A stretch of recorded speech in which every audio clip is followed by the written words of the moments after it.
नमस्कार बंधुरा आमी संचिता केमन आছেন আপনারা সবাই आशा করছি আপনারা প্রত্যেকে ভীষণ ভালো আছেন।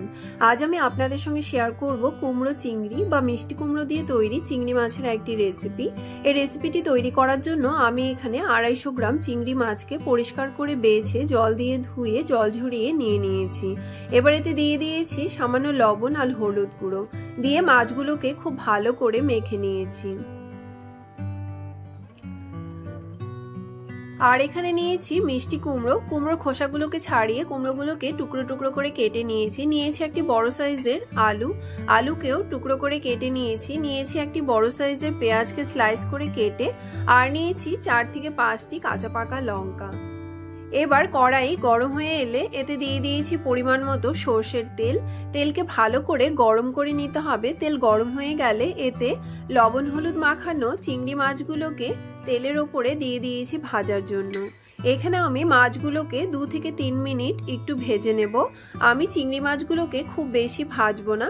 চিংড়ি মাছ খুব নরম হয়, চিংড়ি মাছকে খুব বেশি সময় নিয়ে ভাজলে চিংড়ি মাছগুলো শক্ত হয়ে যায়।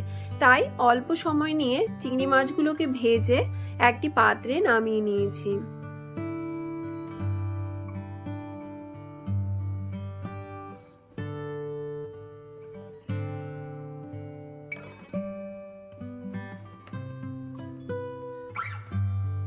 এবার এই একই তেলের মধ্যে দিয়ে দিয়েছি 2টো শুকনো লঙ্কা। প্রথমে এই শুকনো লঙ্কা দুটোকে খুব ভালো করে ভেজে নিতে হবে।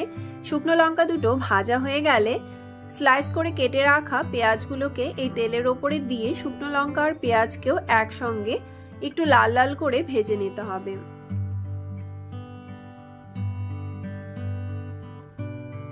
পেঁয়াজকে খুব বেশি ভাজতে হবে না, পেঁয়াজ হালকা লাল হয়ে আসবে আর পেঁয়াজগুলো সুন্দরভাবে নরম হয়ে আসবে, সেই সময় কেটে রাখা কুমড়ো আর আলুগুলোকে এই তেলের ওপরে দিয়ে দিয়েছি।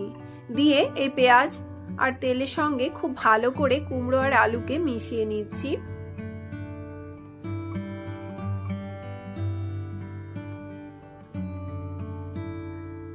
এই সময় দিয়ে দিয়েছি স্বাদমতো লবণ, দিয়েছি হাফ চামচ হলুদ গুঁড়ো, দিয়েছি সামান্য কাশ্মীরি লাল লঙ্কার গুঁড়ো, আর দিয়েছি সামান্য জিরের গুঁড়ো।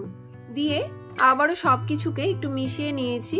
যেহেতু সবকিছু শুকনো মশলা তাই আমি এখানে দিয়েছি সামান্য জল।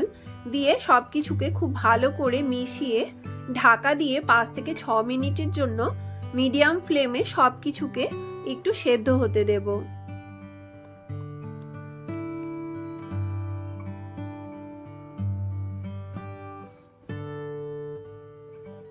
এখানে 5 মিনিট পর ফিরে এসেছি। এবার এই সবকিছুকে একদম কষিয়ে নিতে হবে। মশলাগুলো যখন একদম শুকিয়ে আসবে তখন এতে দিয়ে দিয়েছি পরিমাণ মতো জল ঝোলের জন্য।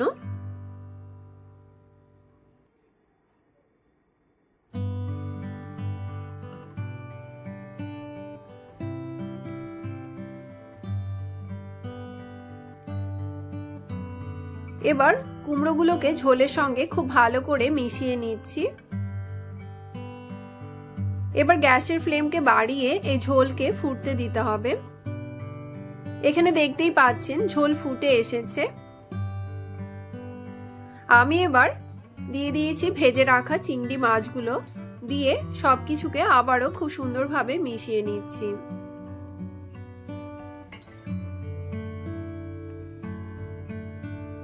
এবার ওপর থেকে দিয়ে দিয়েছি 6টি চেরা কাঁচা লঙ্কা, দিয়ে ঝোলের সঙ্গে খুব সুন্দরভাবে মিশিয়ে নিচ্ছি।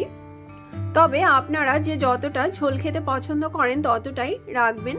আমি যেহেতু গরমের দুপুরে ভাতের সঙ্গে খাওয়ার জন্য এই রেসিপিটি তৈরি করেছিলাম তাই আমি এখানে হালকা ঝোল রেখেছি। আপনারা যদি গা মাখা তৈরি করতে চান তাহলে ঝোলকে শুকিয়ে নিতে পারেন। আর আমি এখানে দেখে নিচ্ছি কুমড়োগুলো সুন্দরভাবে সেদ্ধ হয়েছে কিনা। দেখতেই পাচ্ছেন কুমড়ো খুব সুন্দরভাবে সেদ্ধ হয়ে গেছে। এবার 2 থেকে 3 মিনিট ফুটিয়ে নিলেই কুমড়ো চিংড়ি একদম তৈরি হয়ে যাবে। এখানে কুমড়ো চিংড়ি একদম তৈরি হয়ে গেছে। এটি সাদা গরম ভাতের সঙ্গে খেতে দুর্দান্ত হয়। আমি এবার এই কুমড়ো চিংড়িকে একটি সার্ভিং বোলে সার্ভ করে নিচ্ছি। আপনাদের যদি এই কুমড়ো চিংড়ির রেসিপিটি ভালো লেগে থাকে তাহলে আপনারাও এইভাবে বাড়িতে তৈরি করে খাবেন। আমার চ্যানেলটি যদি আপনাদের ভালো লেগে থাকে আমার চ্যানেলটিকে সাবস্ক্রাইব, লাইক, কমেন্ট এবং শেয়ার করতে ভুলবেন না যেন। দেখা হবে আবারও কোনো নতুন রেসিপির সঙ্গে। এতক্ষণ আমার ভিডিওটি দেখার জন্য আপনাদের অসংখ্য ধন্যবাদ। ভালো থাকবেন, সুস্থ থাকবেন। ধন্যবাদ।